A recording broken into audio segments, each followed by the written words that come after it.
मेरा सवाल चौधरी एतजाज साहब से है कि आपका ताल्लुक़ पंजाबी जट फैमिली से है, तो यकीनन आपको बोलियां तो बहुत पसंद होंगी, और कोई बोली सुना दें और ये भी ज़रूर बताएं कि आपने कब कब भंगड़ा डाला।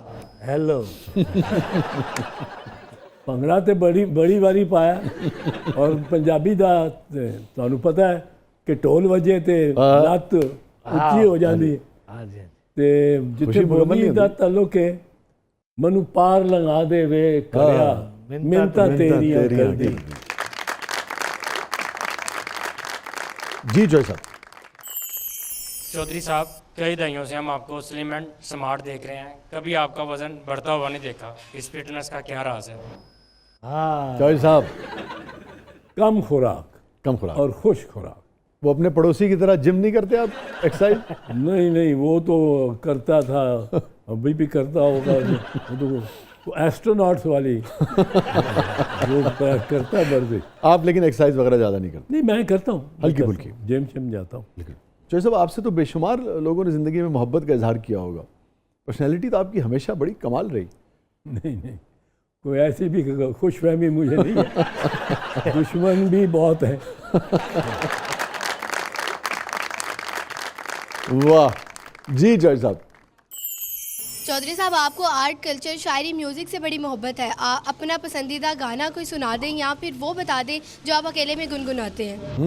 एक प्यार का नगमा है, अरे वाह। मौजों की रवानी है, जिंदगी और कुछ भी नहीं, तेरी मेरी कहानी है। अरे वाह, वाह वाह। वाह वाह वाह। वाह वाह। ये गुनगुना भी लेते हैं आप अकेले में? नहीं बस नहीं, अकेले में तो गुनगुना लेते हो। नहीं, मैं होली मीटर में अच्छा गाता हूँ। होली मीटर एक ठीक है। वो ये है कि मेरे फिर लोग तंग आ जाते हैं अगर मैं गा रहा हूँ तो क्या करते। तो फिर अब मैंने होली मीटर डिस्कवर किया जिसमें सोनी धरती बड़ा अच्छा गाता। अच्छा, वाह वाह वाह। और वो ये है कि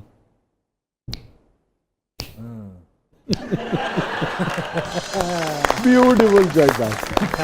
सब खुश है। अरे वाह, ये होली मीटर ही है, होली है। क्या क्यूटनेस है। जी जॉय साहब। एतजाज साहब, आप बड़े माहिर वकील हैं। आपने अपनी दलीलों से भरे भरे वकीलों को शिकस्त दी है। क्या घर में भी आपकी दलील काम आती है या बुशरा बेगम आपसे केस जीत जाती है? वो जीत जाती है। मैं उधर वो उस अदालत में पेश ही नहीं होता। बहुत अच्छे। हाँ, क्या पता है, फैसला हमेशा मेरे खिलाफ आएगा। अदम पेशी पे डिसमिस करा लेता।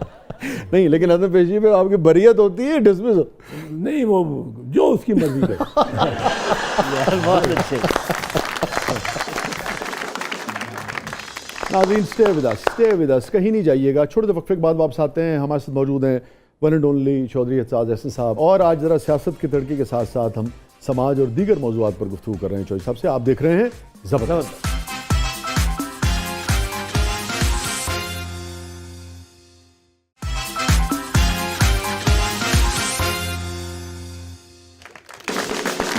वेलकम बैक नाज़रीन। ज़बरदस्त में एक बार फिर खुशामदीद। हमारे साथ मौजूद हैं मोहतरम चौधरी एतजाज अहसन साहब। चौधरी साहब, हमारा सेगमेंट है जिसका नाम है कैथारसिस।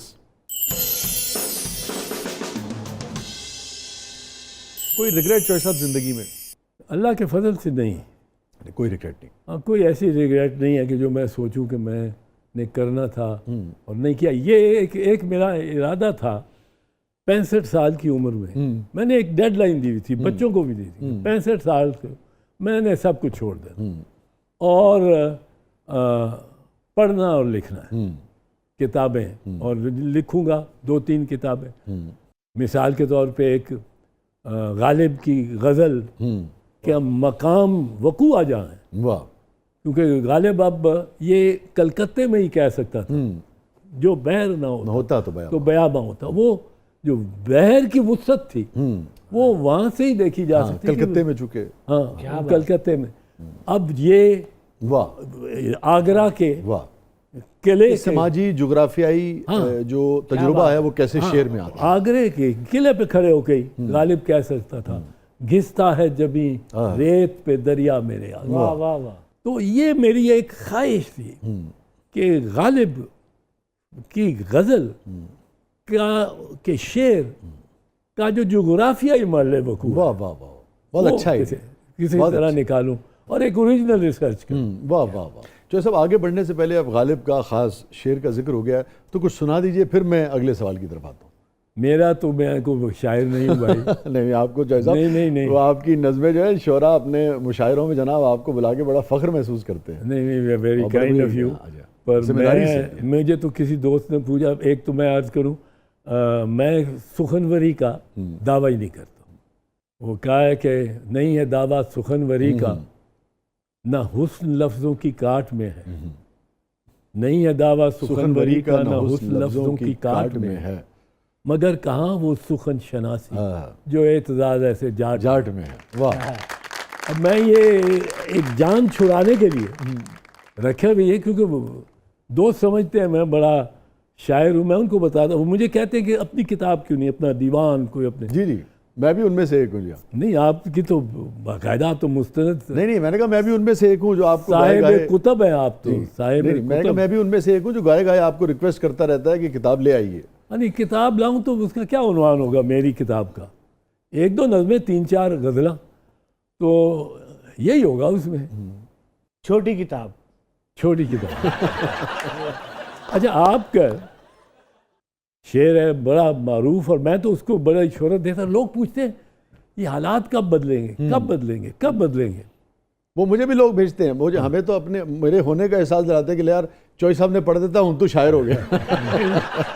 तो मैं कहता हूँ भाई इसका जवाब तो मुझे वसीशा के शेर में ही मिलता। जब्र का मौसम कब बदलेगा, हाँ, हम बदलेंगे तब बदलेंगे। आपकी इजाजत से इसमें जरा इसको और नैरो करता हूँ। जब्र का मौसम कब बदलेगा, मैं बदलूंगा तब बदलेगा।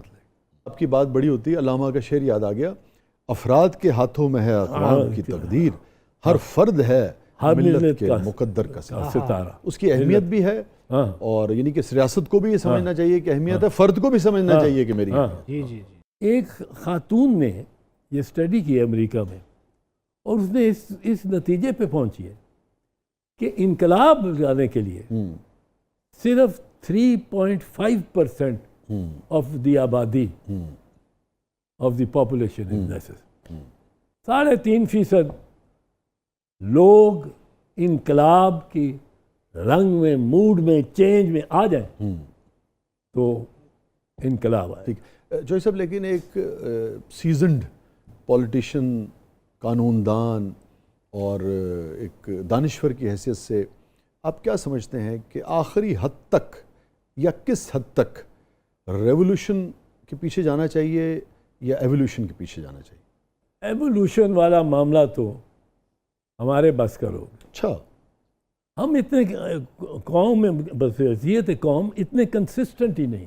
अच्छा, वाह, कंसिस्टेंट एक तसलसल होना चाहिए, एक ठहराव होना चाहिए। मगर चौधरी साहब जो रेवोल्यूशन के मसाइल इंसानी तारीख़ में हमने देखे हैं, वो तो ये होता है ना कि फिर एक तबका जो है वो दूसरे तबके को, वो परसेंटेज कम हो सकती है 20, 30, 40%, वो फिर उसकी हर तरह की आज़ादी जो है वो उसके ऊपर काबिज़ हो जाता है। अमूमन इंसानी तारीख़ का सबक तो ये वक्त नहीं है, वरना पड़ोस से लेके पूरी आप मुझसे बेहतर जानते हैं हर चीज़ को। पर आप देखें जो इस वक्त मुल्क तरक्की याफ्ता है ज़्यादा, सबसे ज़्यादा, उनमें इनकलाब। आप दुरुस्त फरमाएं जो साहब, मैं अगर मुझे मेरी आप तस्वीर फरमाइएगा, अगर आया भी है उसके बाद अल्टीमेटली जो सुकून है वो फिर उसके बाद एवोल्यूशन के बाद ही एक प्रॉपर सोसाइटी बन सके। नहीं, वो एक मरतबा तो एक मरतबा तो उखाड़ना पड़ता है।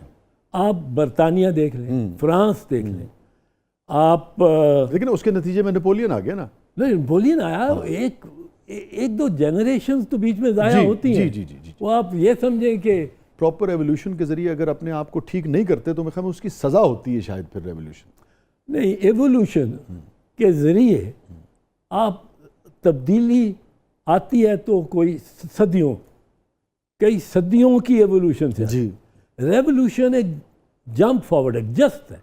ये कैसे कह सकते हैं हम कि एवोल्यूशन जो है वो हाईजैक नहीं होगा? जिन शख्सी, इंसानी और मुख्तलिफ़ तरह की आज़ादियों का आपने प्रोग्राम के शुरू में ज़िक्र किया, कैसे हम ये यकीन दिला सकते हैं कि वो बेशतर आबादी को मैसर रहेंगी। और ओरियाना फलाशी एक जर्नलिस्ट थी, जी हाँ। इटालियन जर्नलिस्ट, उसने बड़े इंटरव्यू किए चेयरमैन माओ का, जी हाँ, जी। चू एन लाई का, किसिंगर का, शहीद जुल्फ़िकार अली भुट्टो का।